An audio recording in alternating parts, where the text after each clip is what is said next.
Hello and good afternoon, Xbox Nation. Welcome to the new episode of the Xbox Factor podcast. I am one of your hosts, Mr. Boomstick XL, and as you can tell, we have new footage that's not dirt. Yes, that's right, folks. Forza Horizon 4, 2 full hours of it. And quite frankly, I said something the other day that was probably disrespectful to many people in the chat. And you say, well, Boom, what did you say? Well, I said I like Dirt 5 more than Forza Horizon 4. And then I played this for about 4 hours, and I said to myself, I'm going to slap myself in the face because, quite frankly, this is one hell of a game. And listen, I mean, I'm going to tell you this right now. First of all, this game, Forza Horizon 4, in Game Pass. Dirt 5 arriving in Game Pass. And I would say you can't go wrong with either one. But man, oh man, do those magicians at Playground Games know how to make a Forza Horizon, which is why I cannot wait to get a confirmation that Forza Horizon 5 will be arriving. I'm hoping that based on the one Halo level that they had, we get some sort of Gears level where they're driving that buggy Jeep thing from the Gears, I think it was 2 or 3, through. And that's the thing. I would love to see them come back and do a Halo level on a Halo ring. That's what I'm hoping for. Not so much that they're just running through the London or wherever we were, through the countryside. But listen, let's get into the introductions. And we have an incredible show ready for you today. Lots of big topics. And, of course, a big panel as always. And we're going to start with rookie sensation, someone that has been tearing up the airwaves. And I think certainly a podcaster you need to keep an ear on. Please welcome the very talented Pong Soul. Good morning, Boom. Good morning, all my fellow awesome panel mates here. Good morning, chat. I already see a lot of familiar faces out there, so that's always awesome. This is a great day, another call up to the big leagues. There might come a time, Boom, where I just refuse to leave. So you're welcome here. You got the golden ticket. You get the call. You always have the ticket to the big leagues. Hey, look, anytime you give me a reason to play hooky from work a little bit, I'm here. So appreciate the invite. We got a huge lineup of topics. I love it. I can't wait to dive into it. So let's go. Thanks so much for being here, brother. And next up, the cog that keeps this show running each and every week, someone that would that almost hid behind his mic for the entire show, where you only saw an eye, the very brave and talented Zemi Games. I almost did. I swear I almost did. But no, man, dude, super excited to be here. Can't wait to dive into these topics, man. Last Tuesday's show was fantastic, and I expect nothing, less than on today's show. I mean, I'm super pumped to be here, man. The one thing that you did say, and it made me think about this, like, how cool would it be to have a Halo racing map in Forza Horizon where, like, you're going around the entire Halo ring. Yeah, right? That's what I want. Like, yes. Realistically, the Halo ring's huge, so they would have to minimize it. But like, that would just be so cool. Like, actually going around almost like a loop-de-loop kind of thing. Yeah, that would be absolutely incredible. I'm going to take it one step further, even more so than that. With Microsoft having so many teams, and of course we know with Playground Games being, obviously them and Turn 10 being the main crux of their racing. I have been calling this for a while. We're never going to see it. I have already talked about this. Zemi, I think you might have been a part of the program when we did talk about this. Mm-hmm. I would love for a Microsoft kart racer.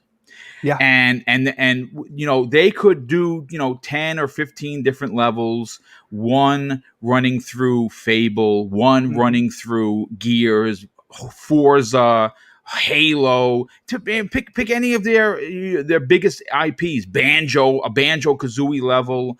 And really, I mean, is it going to happen? Probably not. But would it be cool to have a Mario Kart-esque Halo Racer. My God, that would be amazing. Or like a fighter like Super Smash Bros. Like that would be really I'll cool take as that well. too. Yeah. I will definitely take that too. But let's introduce the gentleman who is costing me money every time he's on the show on loan from PlayStation Nation, the subtle voice of the incredible and very popular Trophy Room. Please welcome Mr. Bad Bit. Mr. Bad Bit, why don't you tell the fine folks here about the news you posted about your latest episode that you worked really hard on, getting the most views you've ever had since the release of the PS5.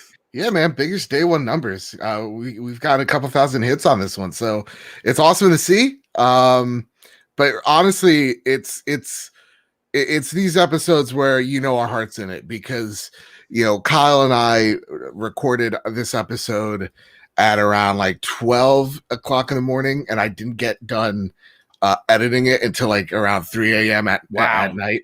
And I woke up at 7. I totally refreshed because I knew what we had was special. And this episode, definitely check it out on YouTube, because we got the glow up of the century thanks to De Niro Primero.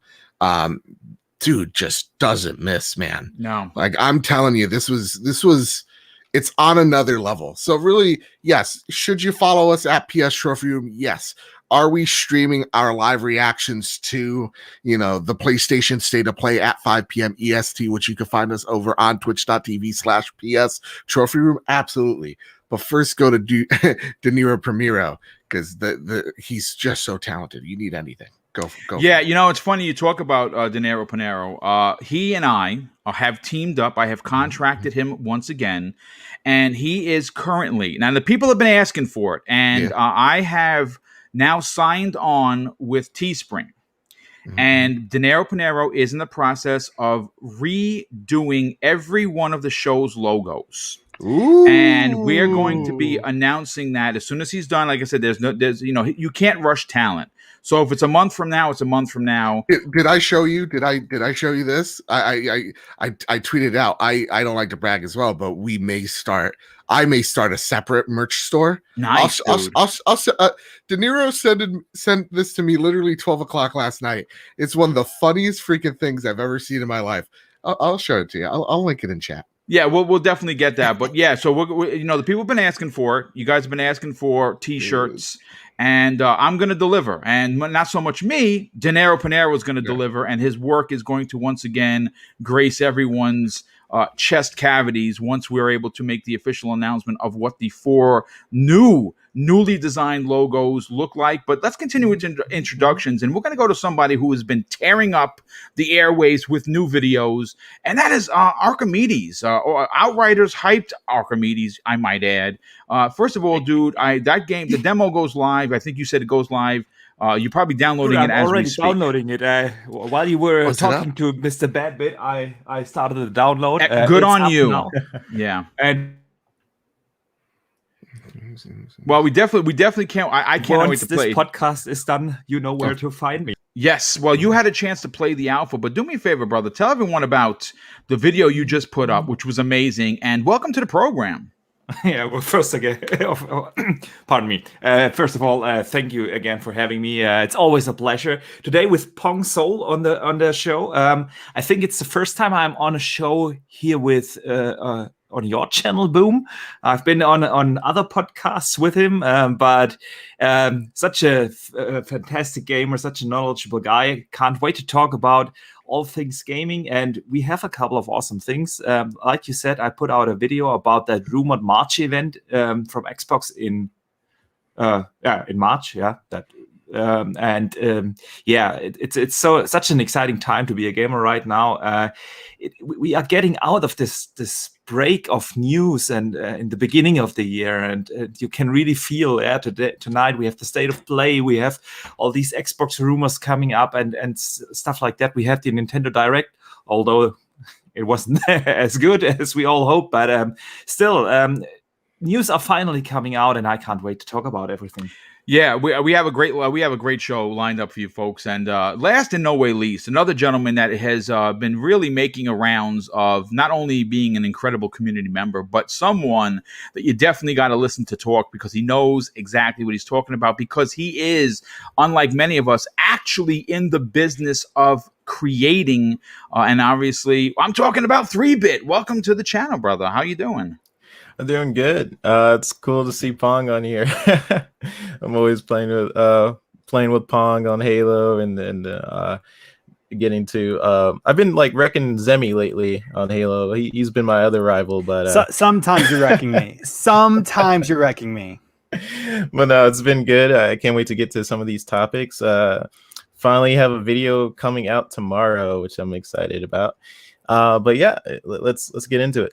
Yeah, you know what? First of all, let me just catch up on some of the super chats that already jumped in. We got 200 people here in the chat, and that is a pretty amazing. I hope that means that we are going to start hitting 500 and 600 and even 700 people here because obviously we do these shows because we not only love Xbox, but we love this community, and it's great to see so many tune in. We're only 10 minutes into the show, but let me catch up with some of the super chats. First of all, the first one of the day comes to us from a very generous friend of the show, East Texas Alex, who actually lives in Texas, and hopefully you're doing well, my brother. He drops an outstanding $10 super chat. Says, "Good morning, everyone. Boom. Just wanted to let you know how much I appreciate all the new quality of life updates you've done to the podcast." Thanks, dude. I'm glad that you're enjoying it, man. Thank you.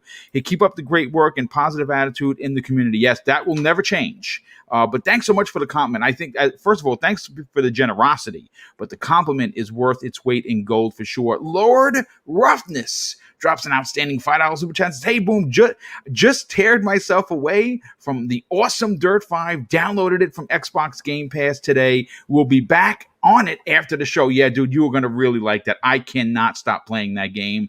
Michael Kulik drops an outstanding $5 super chat, and he has become a very generous friend of the show. Michael, thanks for being here, brother. And of course, thanks for the very generous $5. He said, Microsoft could easily make Killer Instinct their all-star fighting game like Smash. Indeed, they had. They had guest characters there as well. Seems like that was the direction they were going with the DLC. Listen, as a matter of fact, I am hard at work on Tuesdays.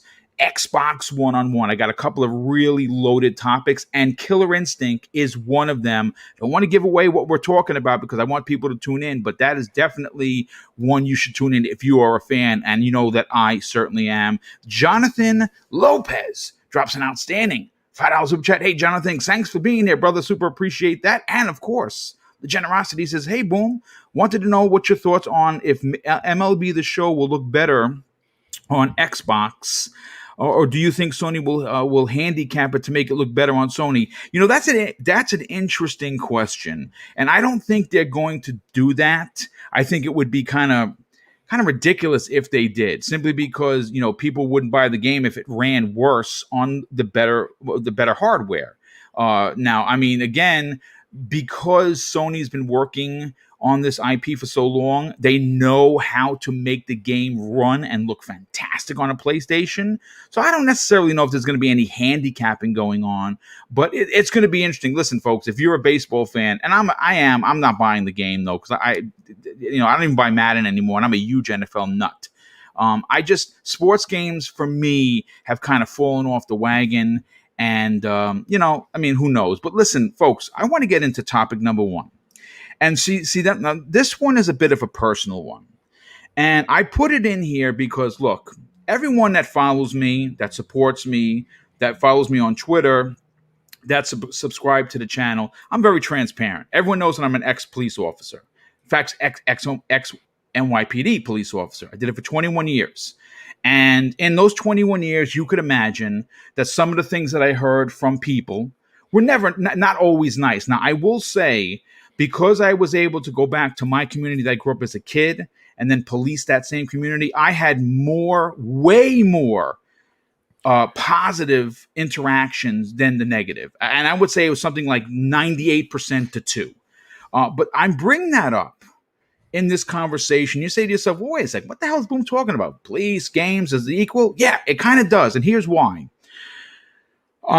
Drew Murray is someone that I think a lot of people in this panel and in this community know. And he was someone that his original OG roots started with Insomniac Games.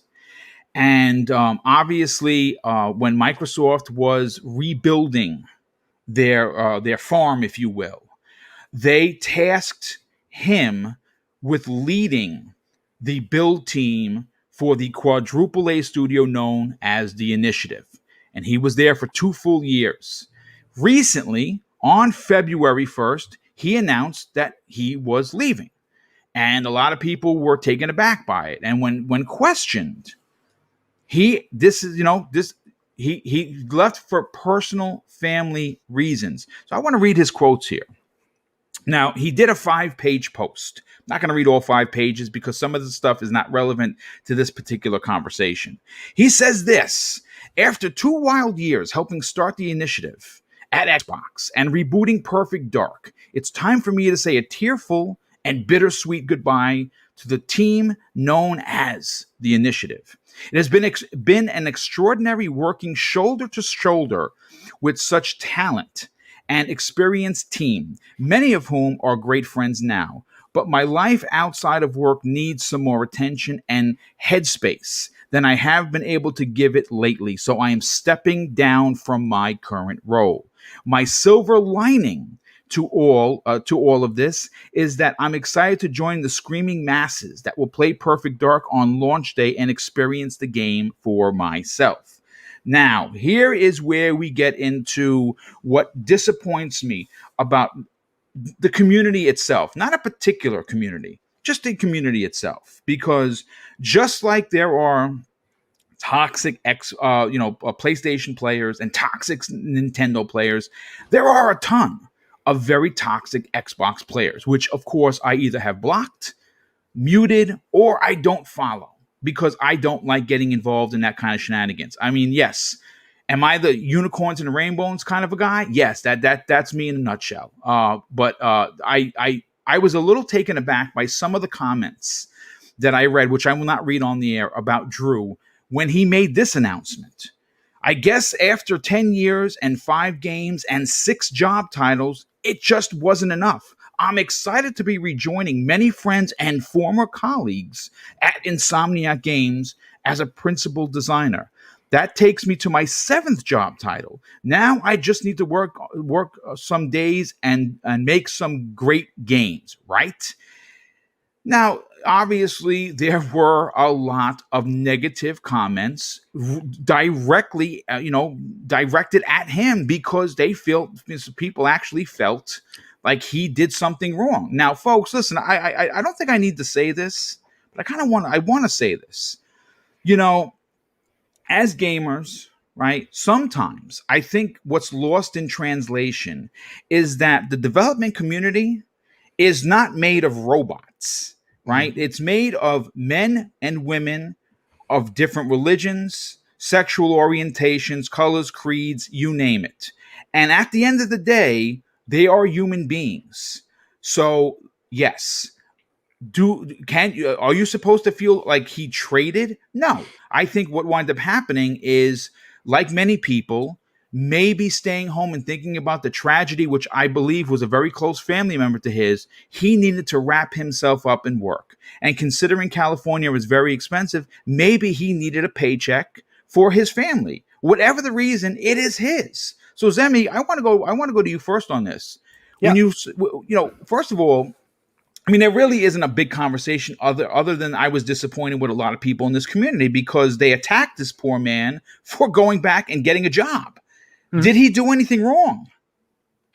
Did he do anything wrong? No, I mean, he didn't, right? I mean, he puts himself online, and this is the type of thing that you're going to get whenever you put yourself online, right? Mm-hmm. And it's nothing against him. It's just the way that people are, and not all people, but we were having a short little conversation about this last Tuesday before the show, and I mentioned to you, if I could literally film a video of me baking cookies, and if enough people saw it, I would get plenty of comments saying, "Oh, look at this, fatty over here making cookies. Does he really need to eat those cookies? I don't think so. Diabetes is coming his way." Right. And I mean, it's funny, right? But because we're laughing about it right here. But I mean, that's really the truth, right? There are going to be people that are like that. They're out there. They're always going to be. Maybe they're having a bad day. Maybe they're having a bad life. Maybe whatever. Maybe they just like to cause drama and cause people heartache or whatever, right? There's not really an excuse for it, of course, right? But it just exists. It happens. We know about this as content creators. We experience this, probably not daily, but fairly often, right? Even in this chat right now, during today's show, there's probably going to be that one individual that has to come in here and stir up trouble, right? It just happens, right? And it's a shame that it happens. And ultimately, I don't even think that we need to really even give a reason to why he may have left the initiative to go back over to Insomnia a few months after. Maybe it was family matters, but it doesn't even matter what the reason is. He's a man who has a job. He decided to leave his job for whatever reason. The reason doesn't even matter. And he's working someplace else, right? I think there is definitely a lapse of maturity for a lot of the people that have a problem with that, but it's just something that happens. What are you going to do? Yeah, I agree. Joe, let's go to you. Obviously, you have a tie with PlayStation Nation, and this is a big pickup for Insomniac Games.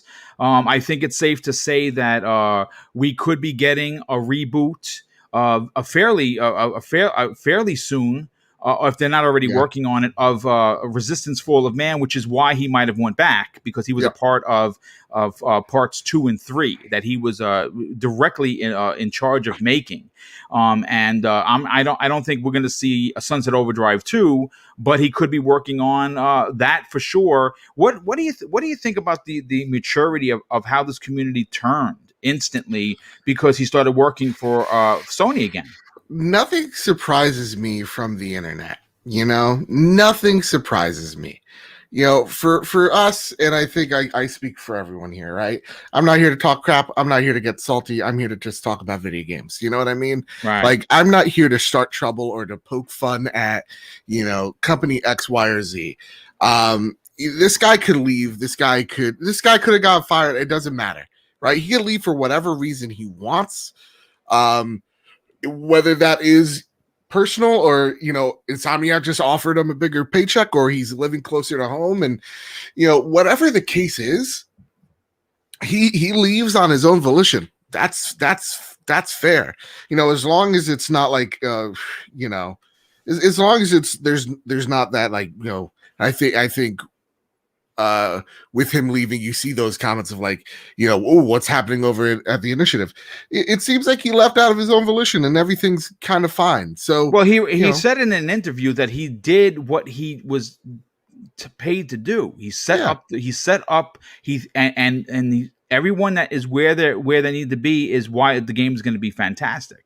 Yeah. So, like, it's really, at the end of the day, it's none of our business why he left. He left. And awesome for Insomniac that they pick him back up. As we are in the community, I think, thirsting for a Resident Evil, Resistance. I'm thirsting for a Sunset Overdrive. It's awesome that we're getting him back. At the same exact time, he set out to make a new studio, and he made a new studio. And I think when he's like, I want to be closer to my family, it's probably like running a studio is a lot.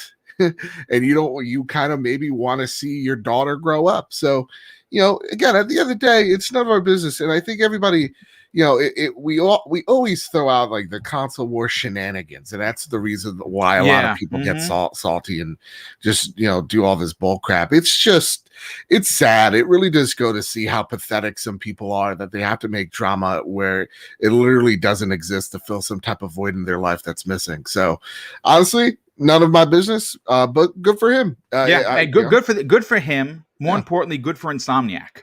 Yep. Because they were already a ridiculously talented studio, and getting Drew Murray to return, whether that be for a week or another 5 years, is going to be a big deal. As we welcome in 300 people, I want to get to our special guest. But Pong, before I get to you, brother, I got to thank our very good friend bringing us back to church each and every time he blesses us in the chat. Smitty Smith drops an outstanding and very generous and extremely generous $20 super chat and says, Drew is a grown-ass man. He made a decision which was a good fit for him. And for people to act like that towards him needs to reflect on their life, and things are more important than console wars.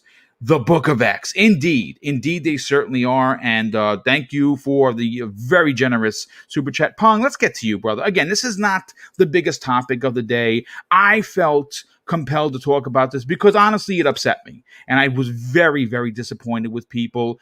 Should I have expected this? Well, yeah, in this day and age, it is to be expected, which is I guess, sad commentary on the state of things, especially when it comes to social media. First, I'd like to recognize all in the community who actually did congratulate him, and lots of people did. Yes, happy for this man.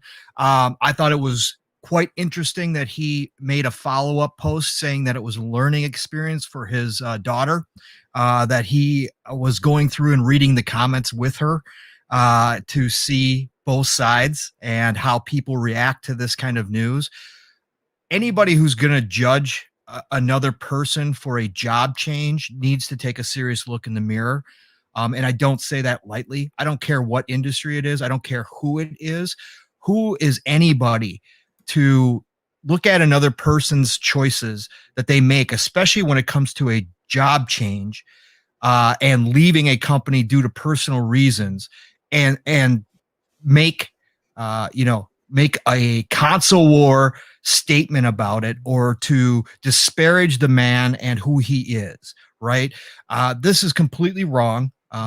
People should be upset about it. Like I said, should we expect it? Yeah. I mean, again, I think we've all seen enough over these years now being on social media to know that this is going to come.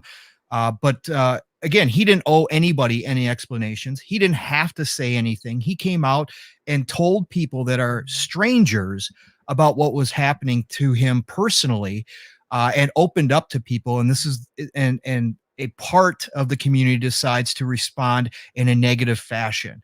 We have no idea what happened behind the scenes. We are not there. As you know, everybody's stated, these people are human beings. They're not robots, like you said, Boom. These people have emotions and feelings, and whatever he was going through with the loss of his brother, I think it was. Who are we to sit back and say, well, this is not how you should be handling it, or this is not the right decision, or, oh, you're a traitor. Are you kidding me right now? Utterly ridiculous. Utterly ridiculous for doing so. And again, people need to take a look at themselves. From his follow-up statements, it seemed to indicate he might have been under contract for 2 years. Who knows? If he was under contract for 2 years to get the initiative up and running, and then all of a sudden the contract expired, and at the same time he lost his brother, maybe Microsoft tried to renegotiate it, but he was just not, there. He was not, maybe they couldn't come to financial terms. We don't know that. And then all of a sudden he says what he says. He steps away from the initiative, and, he's taken time off for himself, and we don't know if he had already taken time off prior to that. They could have given him grievance time as well. Yeah. So this could have been going on for a lot longer than we were made aware of, because again, it's none of our business. Correct. So, if that's the case, then he was sitting back. He started to work through things as people do when they experience loss, or trauma in their life. And all of a sudden, some of his really, really close friends, call him up from Insomniac and say, hey, Drew, we know you're going through a lot. You know what? we'd like to have you back. We know you probably don't want, you probably were working a lot with the initiative. You're probably putting in a ton of time and hours, and we obviously respect your time with the family. You know what? Let's give you a little bit of lesser position. I mean, he said this is the 7th different position he's held in his career. Yep. So maybe this position gives him flexibility. Maybe they said, you know what, Drew, you want to take a few days a week and not work? Cool with us. Don't worry about it. They know him. They are personal friends with this guy, right? And if they are working on something like the Resistance, which is one of his original babies, why would anybody, if they're in a good spot and they've decided that they are ready to move back into maybe trying to work for whatever reason, why would you not take a comfortable position like that and say, you know what? Yeah, let's do this, right? So again, people need to take a step back. They need to reevaluate what they're doing in life. If you're going to go around and just search for things like this on social media to judge, to be negative about, and to personally attack people that are creators of the things that we love, there's something wrong with you, period. Yeah, I mean, I agree. And again, I want to grab the last 2 panel members, and we're going to move on to what we came to talk about today. And that's great news for gaming. I will go to Boxer Bear. Boxer Bear, listen, as someone that works in a big company, that sees people come and go on a regular basis, I'm going to be honest with you, I was a little shocked that he left after 2 years. But again, if you read his statement, and I've read it multiple times, he has done everything he needed to do to get that studio up and running and get that game off the ground. And he's happy about it. And now he's moving on to greener pastures. Now, granted, like I said, some people wrap themselves up with work when it comes to loss. Everyone deals with it differently. Were you surprised by how people went after him? No, I wasn't. I mean, it's what you get when you put yourself onto social in the public media. eye. Yeah, you're right. Yeah, it is. I mean, my channel is really small. I have like 3,000 subs, and I'm close to 3,000 Twitter followers. But still, the amount of crap I get from time to time on my when I put out an opinion or a statement or whatever, it's sometimes really surprising to me by how weird people are thinking about this hobby and an opinion and whatever. And for him being one of the creative heads of the industry, moving from a Xbox studio to a PlayStation studio, this is of course you can anticipate that behavior.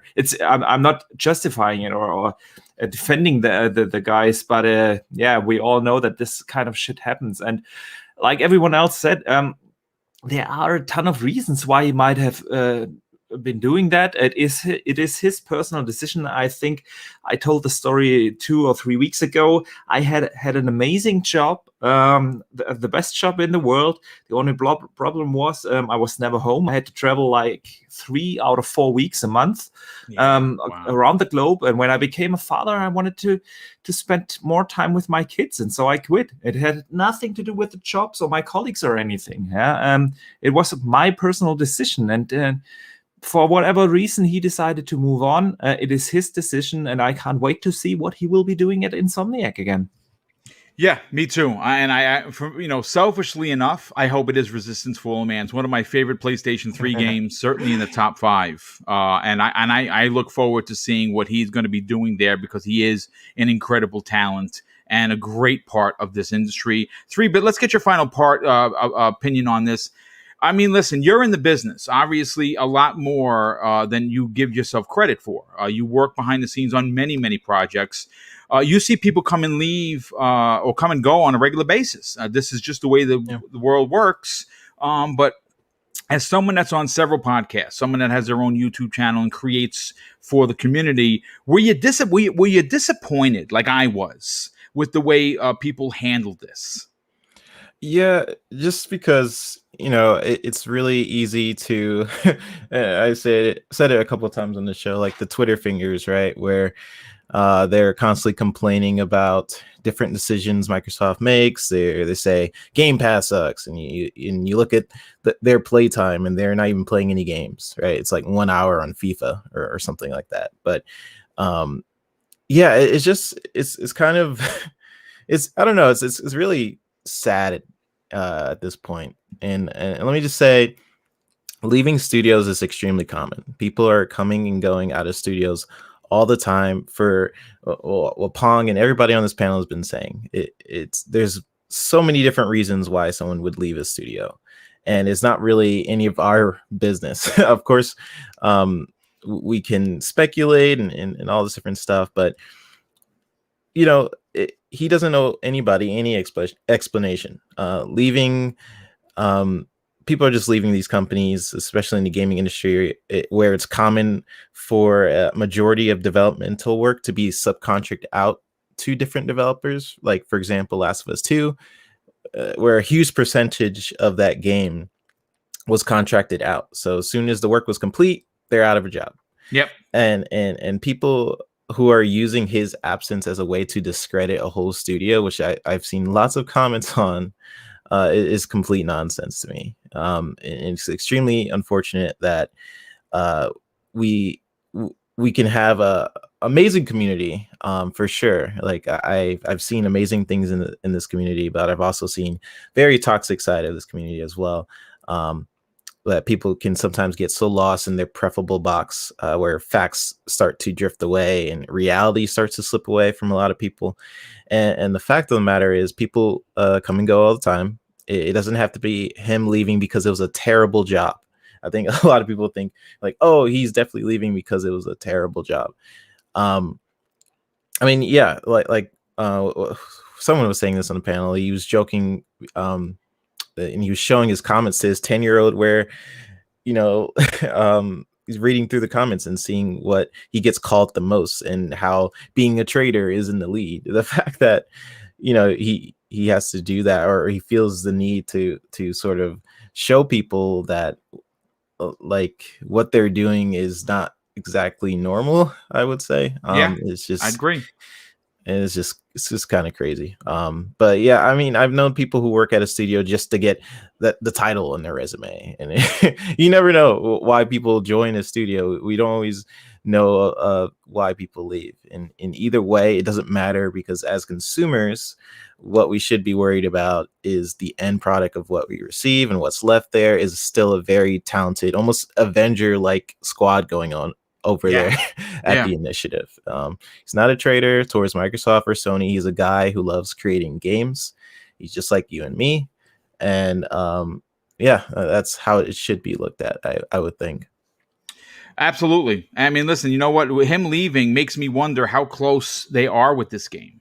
You know what I'm saying? That's a point that no one talked about. Is this game? It's not 2021 for sure, but is it 2022? That's a good question. And if he's leaving and he's that confident with the team that's there, maybe it's closer than we all think. But let's move on to topic number 2. But before we do, a lot of super chats have come in. We even got a new channel member, which is pretty awesome. First of all, Regulator 951 drops an outstanding $2 super chat. Says, good morning, Boom, and awesome panel. Well, good morning to you, brother. Hopefully you're doing well. CYV Studios drops an outstanding $5 super chat and says, with over 10 years on the film industry, knowing that the rules of the game industry are very similar, if his contract was over, he has the right to leave. I'm assuming he has the right to leave. Oh, he drops another one, another super chat. Thank you for the generosity, brother. He says, he has the right to move on. The only way that he couldn't move on to another company is if he was under a non-competing agreement, which was left, which he wasn't. Oh, okay, yeah, no, he definitely was not part. He left, and that was it. He's no longer with the initiative. He's now with Insomniac. No problem there. Shane Tomlin drops a very generous $5 super chat and says, I think we need to change the narrative. These people aren't fans of any console. They're just toxic people. Let's disown them. Great show, guys. Yeah, I agree 100%. We have a Coachman 2236 becomes a channel member. Hey, Coachman, thank you so much for joining the Double Barrel Gaming family. Certainly appreciate that. And Reggie Mobile 9, another generous friend of the show, he drops an outstanding $5 super chat. Says, salute to you, Boom, and the great panel. Too often we allow small minority toxic fans to represent a whole. Indeed. And of course, they don't represent the the greater community, which of course poured plenty of positive comments to Drew. I just thought it was, I wanted to make it an opening topic because it bothered me, folks. And I figured, well, I do have a small voice in the community, so let me break down this and see what the people have to say. But I definitely want to move on to topic number 2. Now, this is a good one, folks.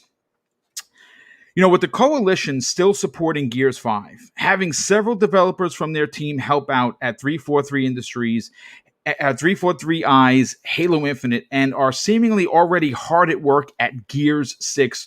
New information from industry insider and friend to the community, Clobriel, has once again kicked the bee's hive and made some, I guess, big news.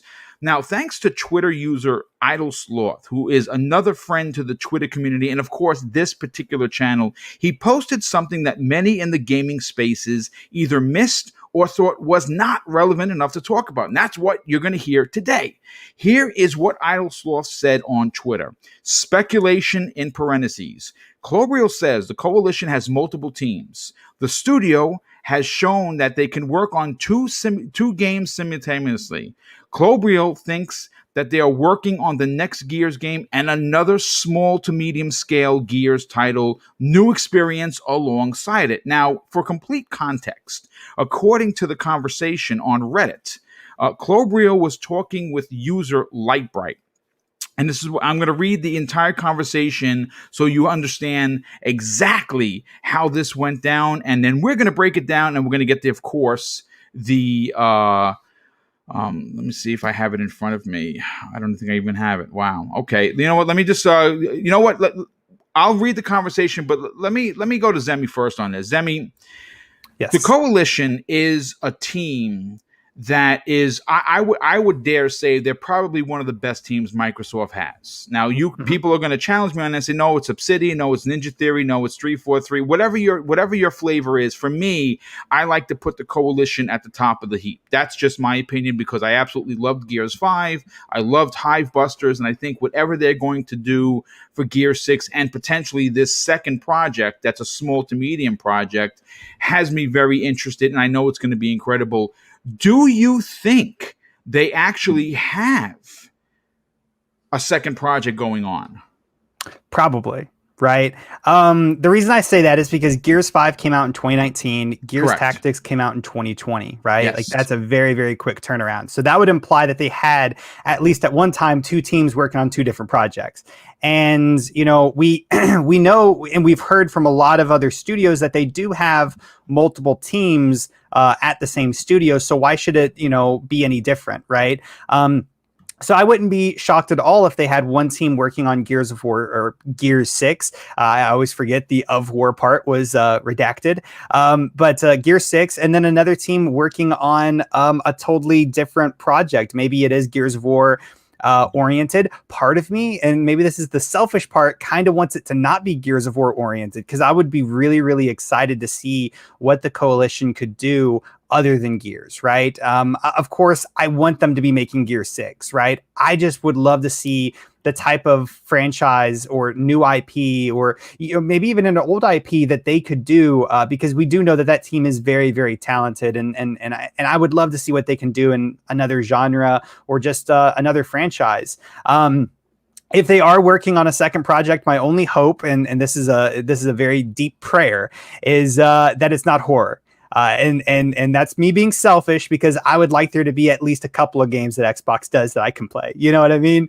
Here, because I don't do the horror thing, right? And I'm still. But what if it's co-op horror? I could do that. Yeah. I mean, like I'd be down with that, just not single player horror, because I wouldn't play that. But no, I hope that they are. I think that there is really, really good reason to think that there is a second team at the coalition, especially whenever looking at the release dates of their last 2 games. So yeah, I can't wait to see what they do. Hopefully we hear about it soon. Yeah. Actually, I have that quote in front of me. But real quick, a couple of super chats have come in. Let me just read those real quick. Actually, it's from CMBR, who did an amazing write-up on the Constant Gamer website. He drops an outstanding $5 super chat and says, "Thank you, Boom and Zemi, for the shout-out earlier this week. Sorry I missed it live. Thanks for hosting, Boom, and thanks, panel, for a great show." Well, thank you for being a great part of this community, brother. We certainly appreciate that. And real quick, General Spartan 27, he who's always here, he says this in the chat. Wario64 on Twitter has a report from The Verge saying that Xbox Series X consoles could be available for purchase this afternoon on Walmart's website at 2 p.m. CT. So if you don't have a Series X and you are looking for it, thanks to General Spartan and, of course, thanks to Wario64, we have news that there might be available at Walmart, which is pretty good. Now, getting back to what the Lightbright had asked Clobriel, it was regarding the second project that is rumored to be happening. And this is what Clobriel has to say. And again, listen, you can love him, hate him, or whatever. I not only do I respect the dude, I love the information he brings to the community. He says this: "I guess it would depend on the scale of the second game. 2 AAA games just by them without being outsourced like Gears Tactics seems unrealistic. I agree. I do think, though, there is a very good chance that the Coalition is currently developing Gears Next plus a new small to medium scaled Gears title and kind of experimenting with new experiences within the Gears IP alongside it." Now, his second one here, and Zemi, you're probably not going to like this. Lightbright then responds, "It's still Gears, though." I was replying in context of Piano Black, who was a part of this post, who thinks there's a chance of a new IP game or a game beyond the Gears IP before Gears 6 is released. And this is what Clobriel had to say. "Whether or not they build, just to give an example, horror single-player game named Gears #Nightmares or Dark Knight Gears Nightmare ultimately is irrelevant. It would be a new experience in both cases, but still the same.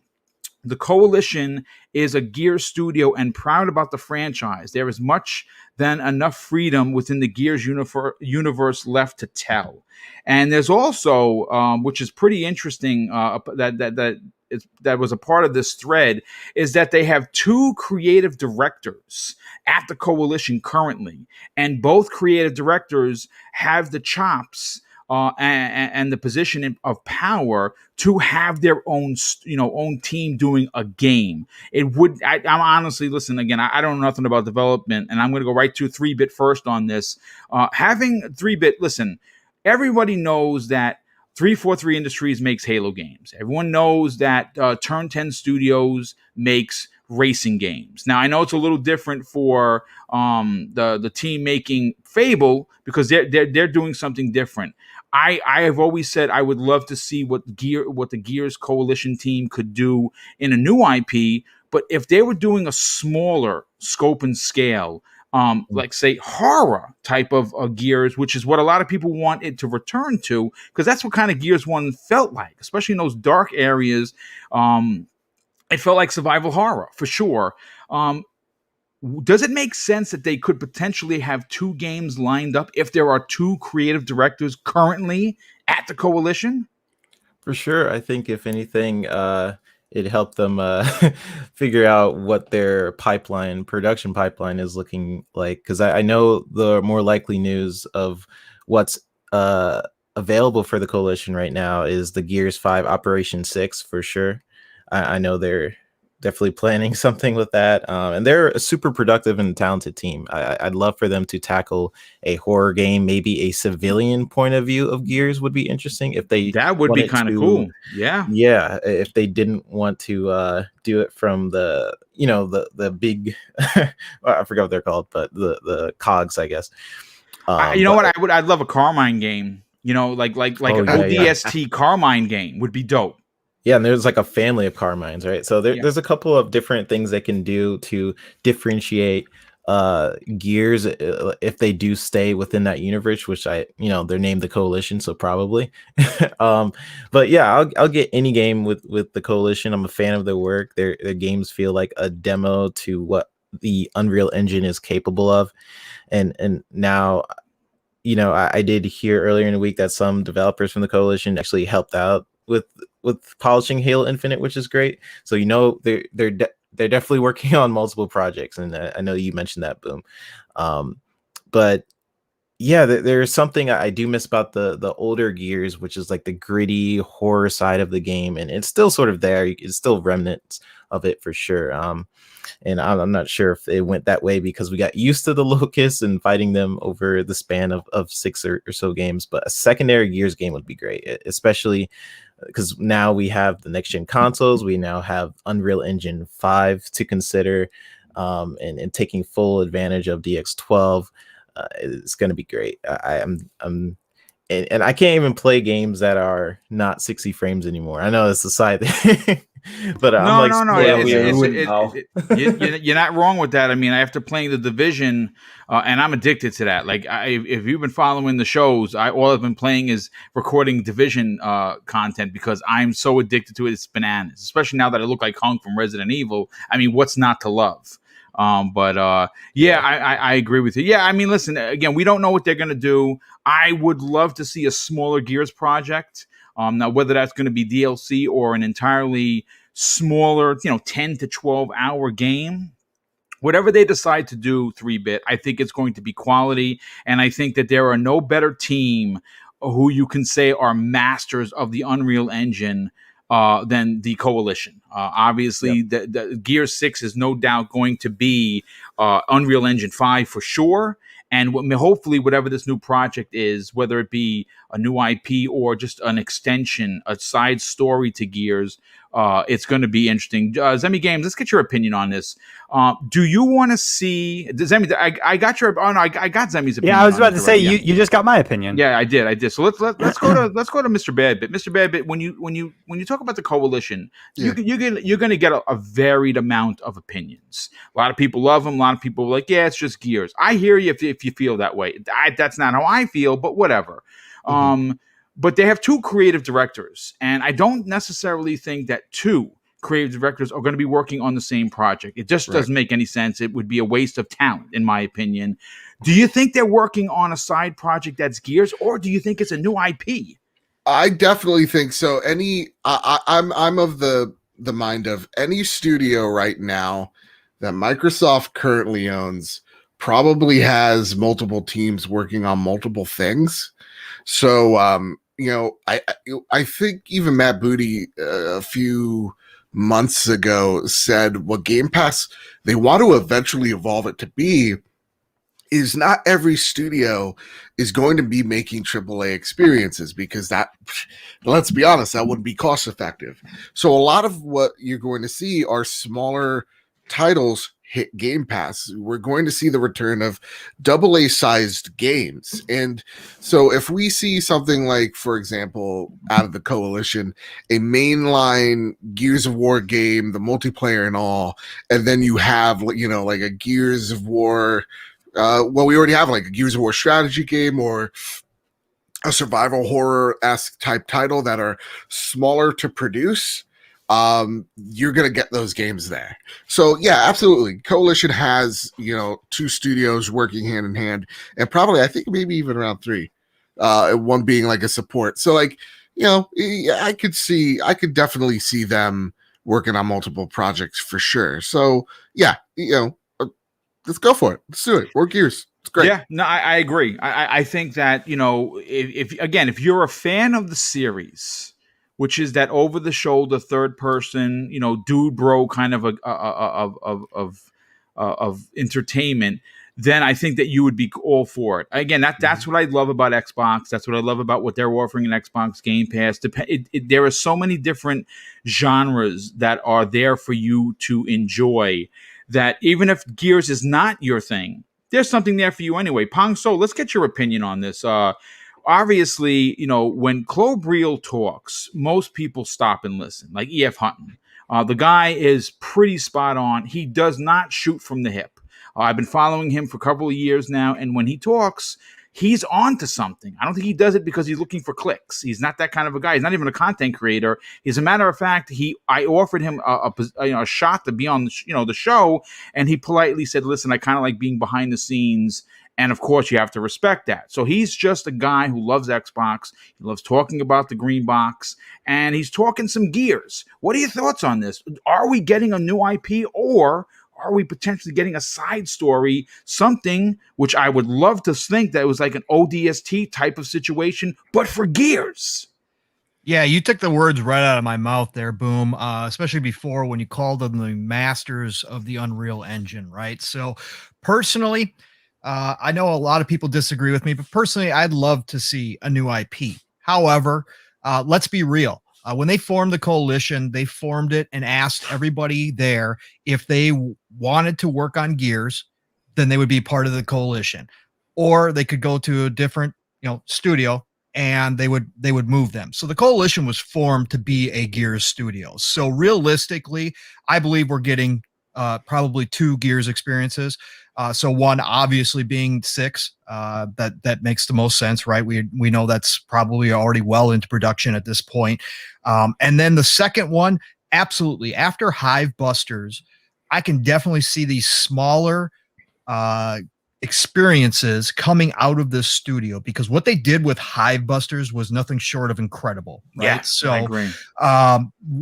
That smaller piece of the pie can be built out into full stories. They don't have to be these big giant games to tell a story.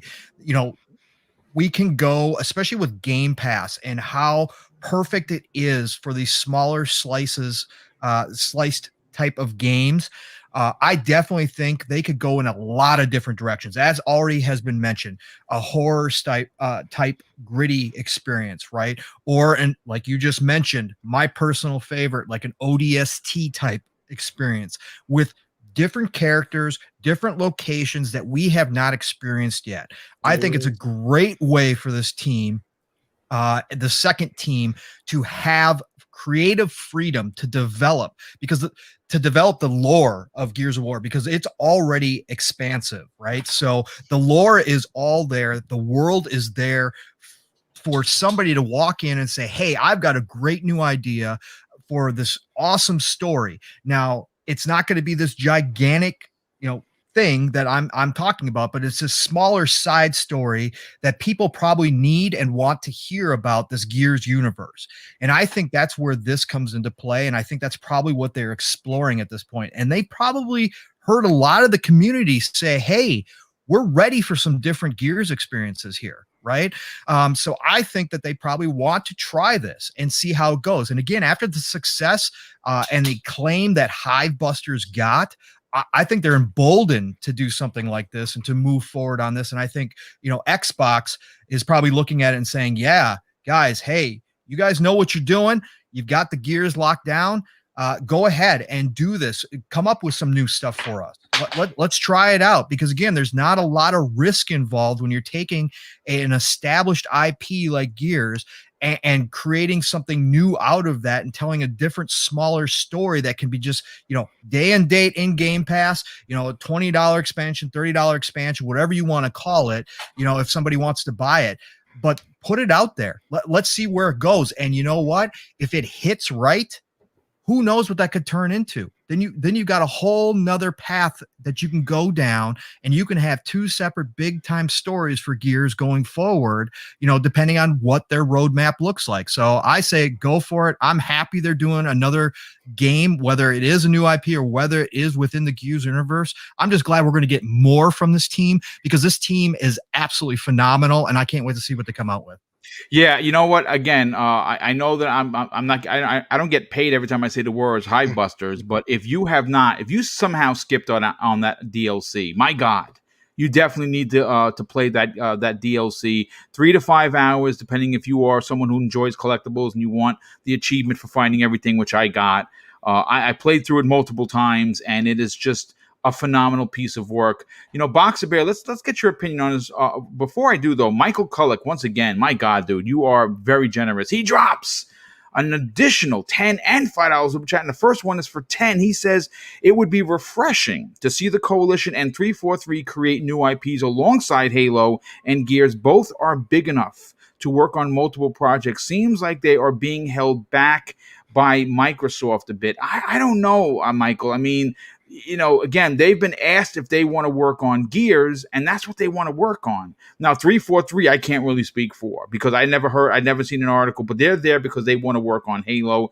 And quite frankly, Halo Infinite is the biggest Halo project in the history of the franchise. So there is a kind of an all hands on deck. They got to get that game out. They got to get it right. And then maybe we start seeing an ODST 2 or something like that. Your second super chat, he says this: I'd say the same for Mojang as well. It would be a great opportunity for them to finally work on something that would be be a true Xbox exclusive. I mean, I hear you, but they are the Minecraft team. You know what I'm saying? And they were purchased for that. Again, I know that would be great to see a new IP, but the money that they make off of Minecraft and Minecraft Dungeons is just bananas.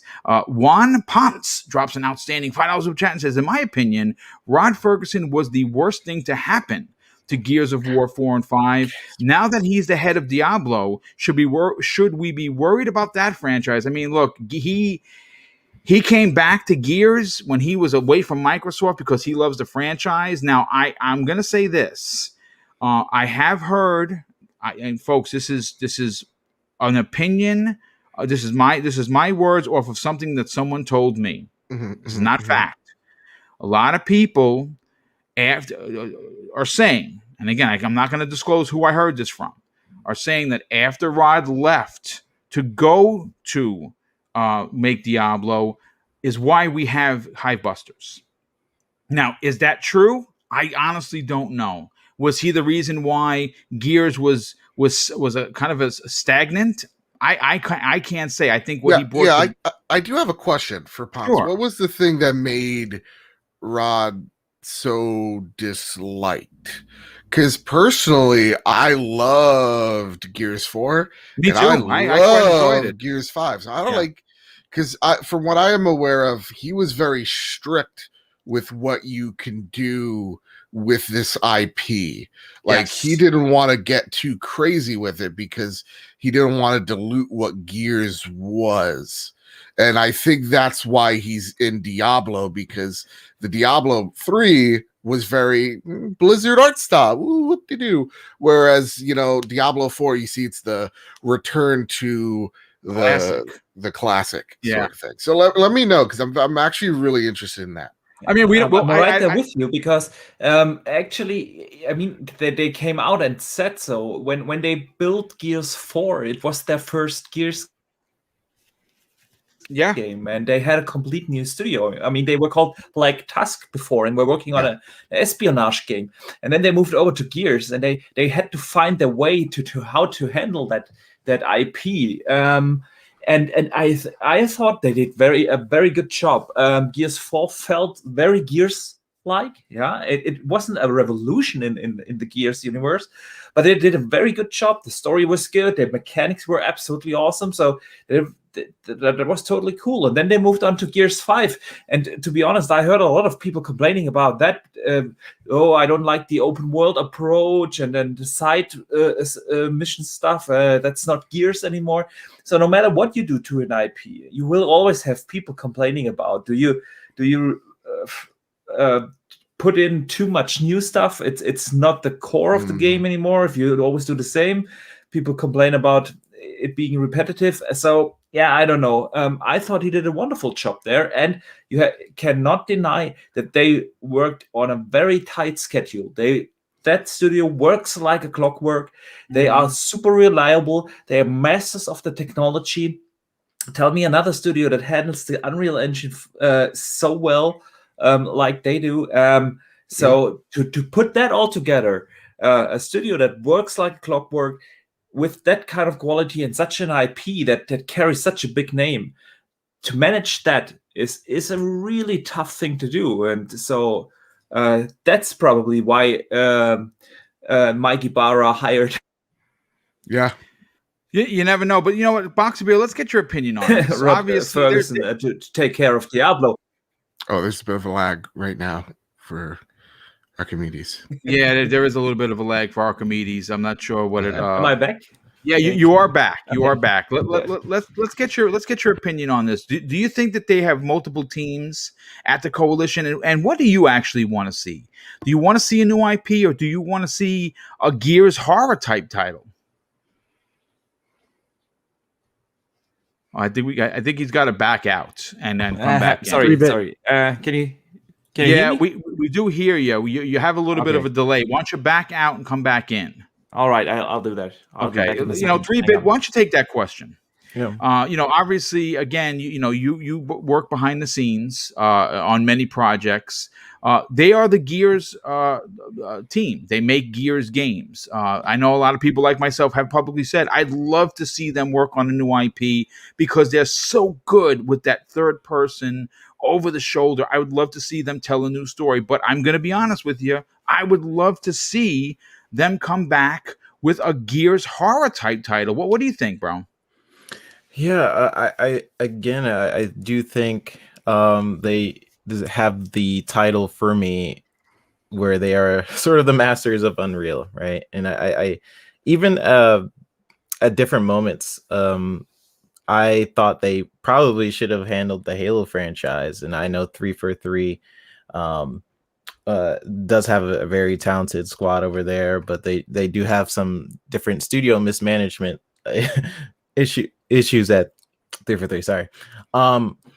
But I would love to see a Gears horror title. The very first Gears was very much a kind of a scary horror game, especially when it first launched. It was very much marketed as such. If you guys remember, like the first trailer where a lot of the statues were like turning to ash, and then you had the music playing.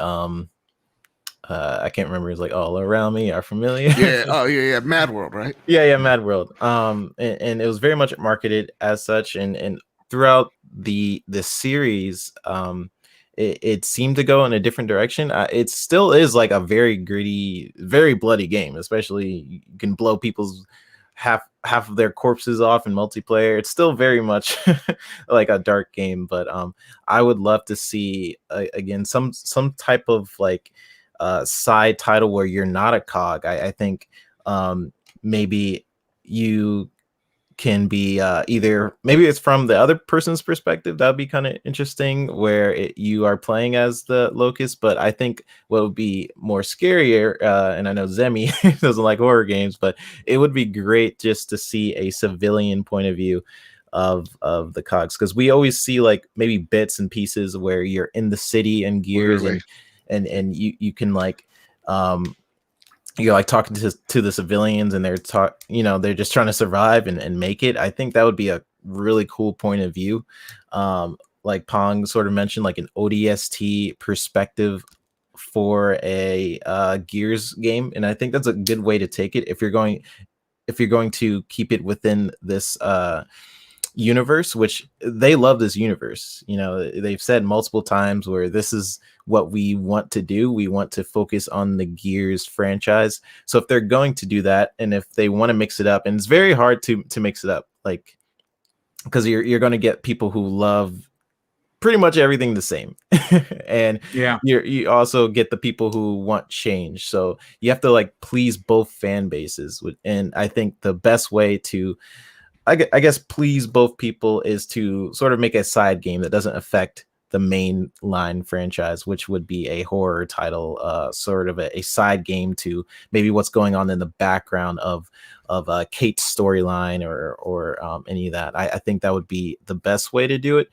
But yeah, this team is very talented, and whatever they decide to do, I believe they're going to absolutely nail it. And with the Unreal Engine, there's even certain features, and I'll have to go back and recheck this, and anyone can correct me if I'm wrong, but a lot of the features in Unreal Engine, they would actually send to the coalition, and then the coalition sends it back with their engineers, and they pretty much test a lot of the different stuff, because they're using it on a more of a AAA scale, so they can actually optimize what's going on there in that engine. And this is fantastic. I can't wait to see what they're working on. I know they're